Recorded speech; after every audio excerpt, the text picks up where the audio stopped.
नमस्कार, बहुत स्वागत। मैं ललित प्रजापति और इस वक्त बड़ी खबर आ रही है। पूरे मिडिल ईस्ट को लेकर ये बार-बार कहा जा रहा था कि ईरान और अमेरिका में समझौता हो गया है, स्थितियाँ फिर से बेहतर हो जाएंगी, ठीक हो जाएंगी।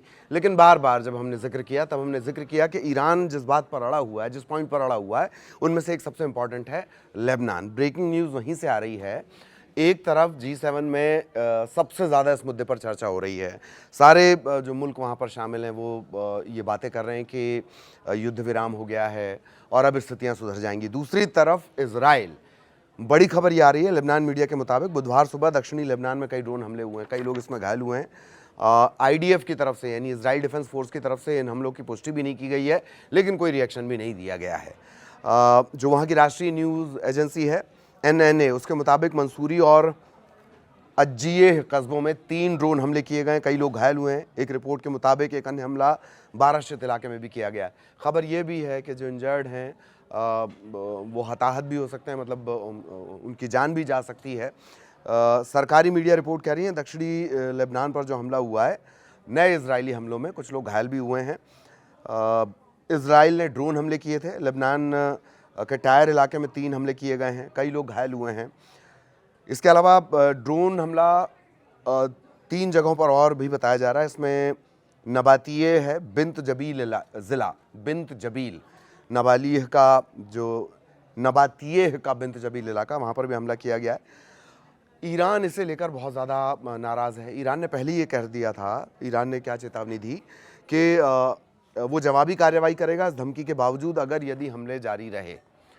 ईरान ने ये साफ कर दिया था कि इजराइल अगर हमले करेगा, क्योंकि इजराइल ने क्या कहा था, चाहे वो बेंजामिन नेतन्याहू बीबी हों, इन्हीं बीबी के बारे में कसीदे जो हैं ट्रंप पढ़ रहे हैं और रिश्ते बहुत ज़्यादा तल्ख, नेतन्याहू और ट्रंप के तिलखे बहुत ज़्यादा तल्ख हो चुके हैं। आज G7 समिट के दौरान भी इस बात का जिक्र, अपनी नाराज़गी जो ट्रंप ने जाहिर की, उनके शब्द सुन लीजिए कि अगर मैं ना होता तो इजराइल ना होता। इसी से आप अंदाज़ा लगा सकते हैं। इससे पहले भी ये हुआ कि जब युद्ध विराम की स्थितियाँ बन गई थीं, फिर इजराइल ने लेबनान पर अटैक किया, तब भी बहुत नाराज़गी ट्रंप ने जाहिर की थी कि तुम अलग थलग पड़ जाओगे, दुनिया भर से अलग पड़ जाओगे। बीबी कहते हैं वो नेतन्याहू को। तो उसी दौरान ईरान की तरफ से चेतावनी दी गई थी कि अगर इजराइल लेबनान पर हमले करेगा तो रिएक्शन होगा। सैनिकों की वापसी नहीं हुई तो अमेरिका के साथ जो फ्रेमवर्क चल रहा है, समझौते का फ्रेमवर्क चल रहा है, वो पूरी तरह ख़राब हो जाएगा। इजराइल की सेना ने दक्षिणी लेबनान पर हमला करना और उस पर कब्जे करना तो जारी रखा हुआ है और ये भी इजराइल ने साफ कर दिया है कि वो उस जगह से वापस नहीं आएगा। चाहे वो उनके रक्षा मंत्री काट्स की बात कर ली जाए, IDF की बात कर ली जाए या खुद बीबी यानी बेंजामिन नेतन्याहू की बात कर ली जाए, ये उनकी मजबूरी भी बन चली है। इसे भी आप समझिए, बैसाखी की सरकार के सहारे वो चल रहे हैं नेतन्याहू और कट्टरपंथी धड़ा जो उनकी सरकार में शामिल है या जो विपक्ष है वो उन पर बहुत आक्रामक रुख अख्तियार किए हुए, क्योंकि आपने तो कहा था कि भाई ईरान का फुल एंड फाइनल कर देंगे, यही कहा था। हालांकि एक प्रेस कॉन्फ्रेंस करके नेतन्याहू ने अपने देश में ये समझाने की कोशिश ज़रूर की है कि उन्होंने ईरान को परमाणु हथियार नहीं बनाने दिया। 60% संवर्धित यूरेनियम, एनरिच्ड यूरेनियम उसके पास है और यूरेनियम पर चर्चा अगले 60 दिनों में होगी इस समझौते के हिसाब से। बहरहाल बड़ी खबर यह है कि ये तमाम बातें चल रही हैं और धड़ाधड़ इजराइल की तरफ से हमले भी जारी हैं।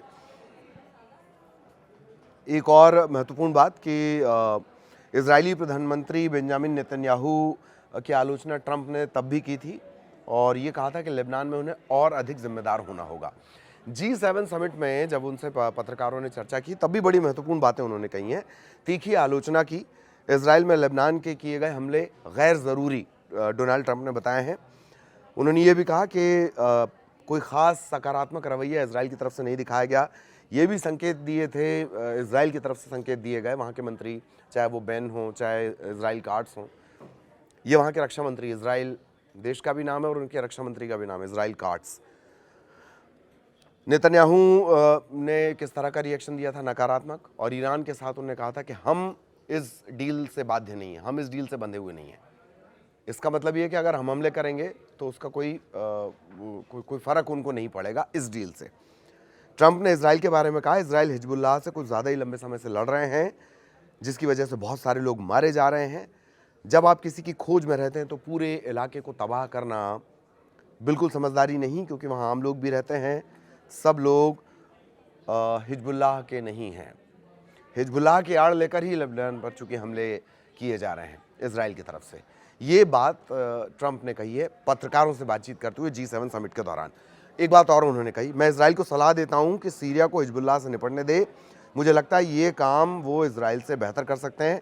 डील साइन होने के दौरान ही बैरूत में अटैक हुआ, मुझे ये पसंद नहीं आया, मैंने उन्हें ये बता दिया। ये क्या कह रहे हैं?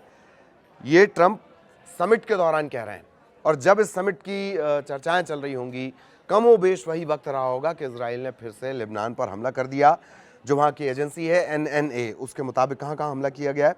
3 जगहों पर बराशत इलाके में हमला किया गया है, मंसूरी और अज्जियेह इलाके में कस्बे में हमला किया गया। अब तक कई लोगों के घायल होने की खबर है, जान भी उनकी जा सकती है।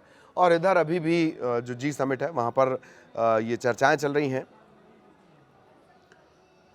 G समिट में चर्चाएं चल रही हैं इस युद्ध को लेकर, ये स्थितियां मिडिल ईस्ट को लेकर, स्ट्रेट ऑफ होर्मुज को लेकर, ईरान अमेरिका की डील को लेकर। सभी इस उम्मीद में हैं कि वहां से कोई बेहतर हल निकल कर आएगा। कम से कम चर्चाएं तो करेंगे। बड़े लोग बैठे हैं भाई, इतने बड़े बड़े दिग्गज, पूरी दुनिया के दिग्गज एक जगह हैं, तो कम से कम कोई चर्चा तो करेंगे। उनकी चर्चा एक तरफ है, शांति के प्रयास एक तरफ है, डेवलपमेंट की बातें एक तरफ हैं, अंतर्राष्ट्रीय सहयोग बढ़ाने की बातें एक तरफ हैं, और दूसरी तरफ अकेला इजराइल। शांति की चर्चाओं के बीच वो धड़ाधड़ ड्रोन उसके गिराया जा रहा है। दक्षिणी लेबनान पर वो पहले ही साफ कर चुका है कि मैं वहां से कब्जा नहीं छोड़ूंगा। जो बफर जोन हमने बना लिया है, हालांकि बहुत पुरानी अगर आप हिस्ट्री में चले जाएं तो इससे पहले भी ये हुआ है कि जो हिजबुल्लाह है या इजराइल अंदर तक घुसा, उसने फिर उन इलाकों को खाली कर दिया। वहाँ पर जो ये आतंकी समूह हैं, कथित आतंकी समूह भी से कह सकते हैं आप, इन्होंने वापस आकर वहाँ पर कब्जा कर लिया। ये भी एक हिस्ट्री है। लेकिन जब बात शांति की हो रही है, इन प्रयासों की हो रही है, और ईरान जब ये साफ कर चुका है कि उसके डील में लेबनान पर हमला नहीं होगा, ये क्लियर किया जाए, उस दौर में क्या शांति के प्रयासों को झटका देने की कोशिश कर रहे हैं बेंजामिन नेतन्याहू, या वो इतने मजबूर हैं उस कट्टरपंथी धड़े से जो उनके खुद के घर में मौजूद है, यानी उनकी सरकार में मौजूद है, यानी उनके देश में मौजूद है, या लोगों के प्रदर्शन से डर गए हैं, या चुनाव को लेकर जो सर्वे किए जा रहे हैं जिनमें बेंजामिन नेतन्याहू की जो लोकप्रियता है वो लगातार घटते जा रही है, चुनावी लोकप्रियता लगातार घटते जा रही है।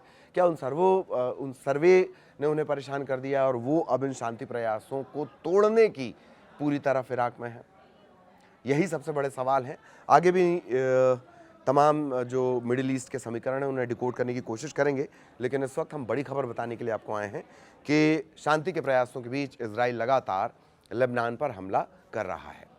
नमस्कार।